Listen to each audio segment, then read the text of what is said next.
김민재의 백헤딩이 낙하하는 지점을 확인한 콤파니 감독은 살짝 고개를 숙이고 박수를 쳤습니다.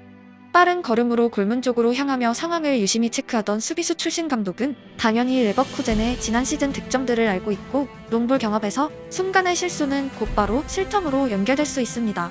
특히 많은 수비수는 위험 지역에서 공을 커트하는 것을 최대 목표로 설정하곤 하지만 김민재는 어려운 각에서 백헤딩을 해냈고 심지어 단순한 커트가 아니라 동료들이 있는 공간으로 정확히 공을 떨궈냈습니다.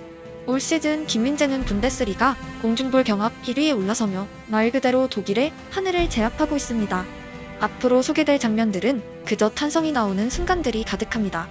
다음 명장면은 바운드된 공만 정확히 건드려낸 순간입니다.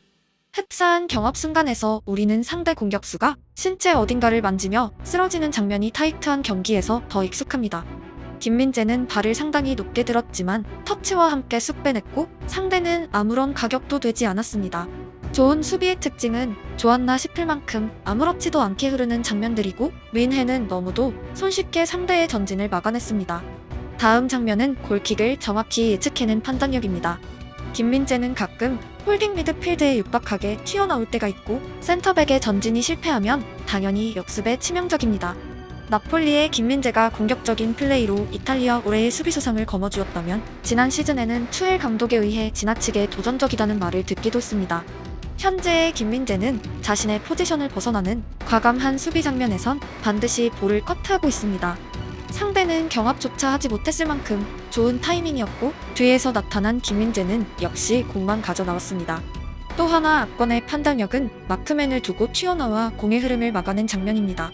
일부 수비수는 볼보다 마크하는 대상에 온 신경이 집중되고 공격수에게 공이 전달되길 우선 기다리고 이후 커트를 시도하기도 합니다.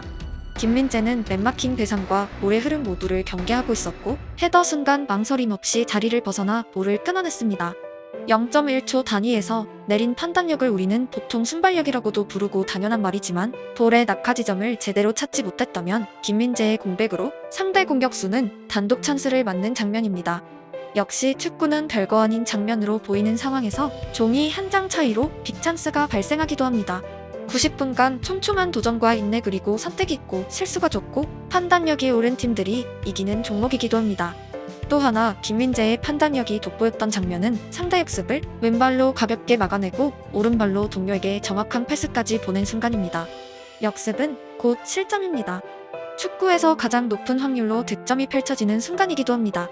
역시 막아내는데 급급한 수비수라면 강한 터치로 볼을 끊어내곤 합니다. 하지만 김민재는 오른발로 강하게 끊어낸다가 아니라 왼발로 순두부 터치를 해냈고 이는 당연히 다음 플레이를 유리하게 만들었습니다. 볼을 자신의 몸 근처에 붙여두었기 때문입니다. 역습 상황에서도 크게 당황하지 않는 멘탈과 동료를 찾아내는 시야를 보여주고 그의 목표는 단지 막아내는 것이 아니라 다음 공격까지 염두하고 있다는 흔적입니다. 다음은 격전지에서 혼자서 머리로만 다 걷어내던 조자룡 모드 순간입니다. 작은 선수들과 경합이 아니라 거대한 상대들과 맞붙었지만 공은 자석처럼 김민재의 머리로만 향했고 그를 쓰러뜨린 것은 결국 파울이었습니다. 특히 상대의 발이 출발하는 것을 확인한 각도였으나 그는 볼 방향으로 그냥 얼굴을 넣어버렸습니다. 위에서 순발력과 판단력을 언급했다면 이번엔 투쟁심입니다. 더 어리던 시절 한일전에서 지면 비행기에서 뛰어내리겠다는 다소 과격한 말을 했던 선수는 축구로 자신의 투쟁심을 온전히 표현하고 있었습니다. 이 정도면 거의 종합 선물 세트입니다. 시즌 하이라이트가 아니라 한 경기 하이라이트인 것이 놀라울 정도로 김민재는 모든 것을 보여줬습니다. 센터백의 백미로 태클을 떠올리는 분들이 많으실 텐데 오늘의 맛집에는 없는 것 빼고 다 있습니다. 상대 역습 상황에서 김민재는 엄청난 반응 속도로 태클했고 볼을 끊어냈습니다. 볼이 바운드되며 넘어왔고 만약 김민재의 발에 걸리지 않았다면 곧바로 1대1 찬스입니다. 앞서 말했듯 좋은 수비는 종이 한 장 차이로 실패하면 바로 대위기입니다. 해당 상황은 패스 속도와 상대의 침투 출발이 워낙 좋았고 김민재는 위에서 내려오던 중이었기에 태클이란 선택지가 아니었다면 분명 실점 위기로 이어졌습니다.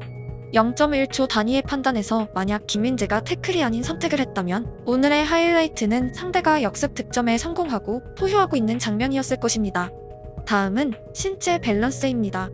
상대의 패스가 다소 낮게 뿌려졌고 김민재와 공격수는 함께 내려가다 역동작에 걸렸지만 한 명은 쓰러지고 한 명은 버텨냈습니다.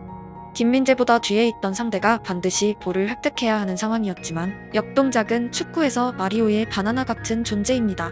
김민재가 잘한 순간의 하이라이트만 모았기에 마치 상대가 엄청난 약팀으로 보일지도 모릅니다. 하지만 레버쿠젠은 바로 지난 시즌 무패 챔피언입니다.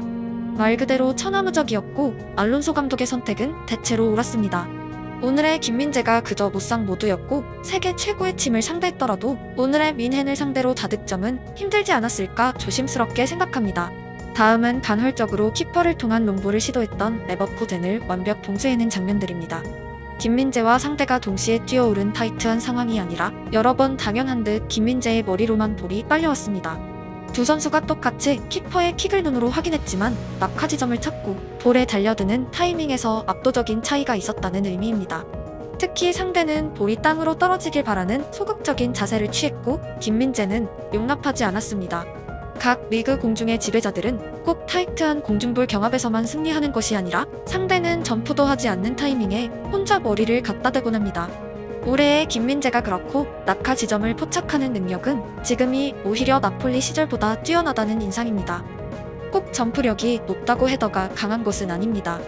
공이 어디로 올지 예측하는 것이 무조건 1순위입니다. 오늘의 경기를 요약하면 김민재는 분명 도전적인 수비수입니다. 센터백 치고 탄성을 자아내는 플레이가 가득하고 자기 자리를 벗어나 튀어나가 막아내곤 합니다. 즉, 한 번의 실수는 치명적인 실점으로 연결될 수 있는 폭탄을 함께 안고 있습니다.